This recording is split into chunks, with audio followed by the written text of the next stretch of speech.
The Blue Castle by L.M. Montgomery. Chapter 5. Of course she must buy the tea in Uncle Benjamin's grocery store.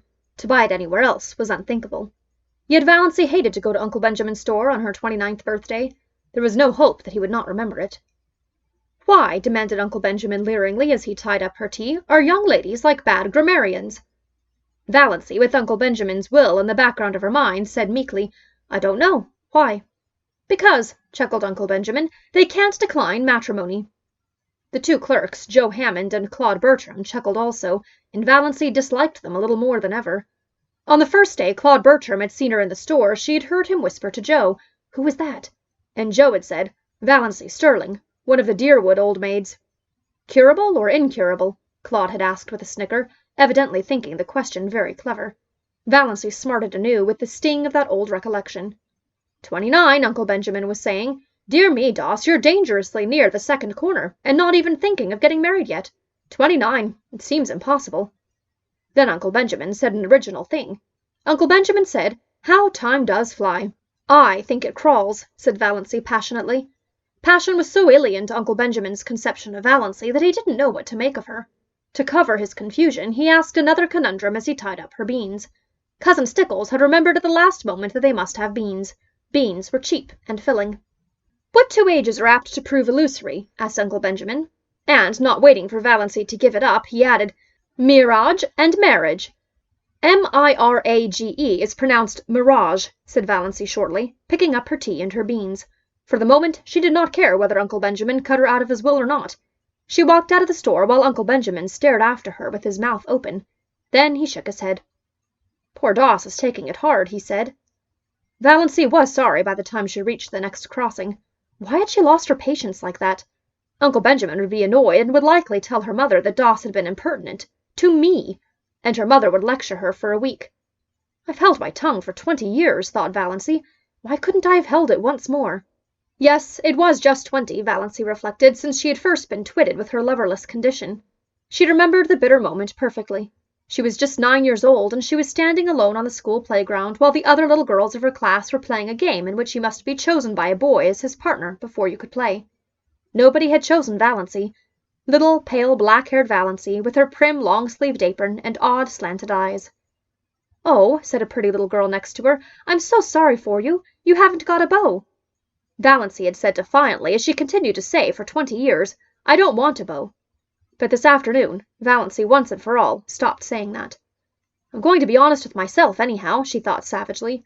"Uncle Benjamin's riddles hurt me because they are true. I do want to be married. I want a house of my own. I want a husband of my own. I want sweet, little fat babies of my own." Valancy stopped suddenly, aghast at her own recklessness. She felt sure that Reverend Dr. Stalling, who passed her at this moment, read her thoughts and disapproved of them thoroughly. Valancy was afraid of Dr. Stalling. Had been afraid of him ever since the Sunday 23 years before when he had first come to St. Albans. Valancy had been too late for Sunday school that day, and she had gone into the church timidly and sat in their pew. No one else was in the church. Nobody except the new rector, Dr. Stalling. Dr. Stalling stood up in front of the choir door, beckoned to her, and said sternly, "Little boy, come up here." Valancy had stared around her. There was no little boy. There was no one in all the huge church but herself. This strange man with the blue glasses couldn't mean her. She was not a boy.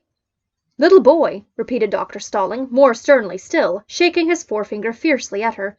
"Come up here at once." Valancy arose as if hypnotized and walked up the aisle. She was too afraid to do anything else. What dreadful thing was going to happen to her? What had happened to her? Had she actually turned into a boy? She came to a stop in front of Dr. Stalling. Dr. Stalling shook his forefinger, such a long, knuckly forefinger, at her and said, "Little boy, take off your hat." Valancy took off her hat. She had a scrawny little pigtail hanging down her back, but Dr. Stalling was short-sighted and did not perceive it. "Little boy, go back to your seat and always take off your hat in church. Remember." Valancy went back to her seat, carrying her hat like an automaton. Presently her mother came in.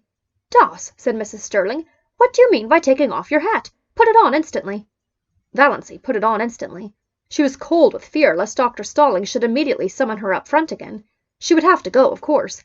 It never occurred to her that one could disobey the rector, and the church was full of people now. Oh, what would she do if that horrible, stabbing forefinger were shaken at her again before all those people? Valancy sat through the whole service in an agony of dread, and was sick for a week afterwards. Nobody knew why. Mrs. Frederick again bemoaned herself of her delicate child. Dr. Stalling found out his mistake and laughed over it to Valancy, who did not laugh. She never got over her dread of Dr. Stalling, and now to be caught by him on the street corner, thinking such things. Valancy got her John Foster book, Magic of Wings. His latest, all about birds, said Miss Clarkson. She had almost decided that she would go home instead of going to see Dr. Trent. Her courage had failed her. She was afraid of offending Uncle James, afraid of angering her mother, afraid of facing gruff, shaggy-browed old Dr. Trent, who would probably tell her, as he had told Cousin Gladys, that her trouble was entirely imaginary and that she only had it because she liked to have it. No, she would not go.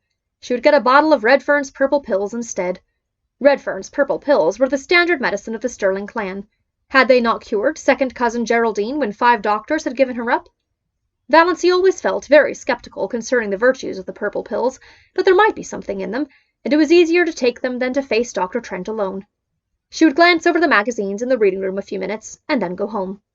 Valancy tried to read a story, but it made her furious. On every page was a picture of the heroine surrounded by adoring men, and here was she, Valancy Sterling, who could not get a solitary beau. Valancy slammed the magazine shut. She opened Magic of Wings. Her eyes fell on the paragraph that changed her life. Fear is the original sin, wrote John Foster. Almost all the evil in the world has its origin in the fact that someone is afraid of something. It is a cold, slimy serpent coiling about you. It is horrible to live with fear, and it is of all things degrading. Valancy shut Magic of Wings and stood up. She would go and see Dr. Trent.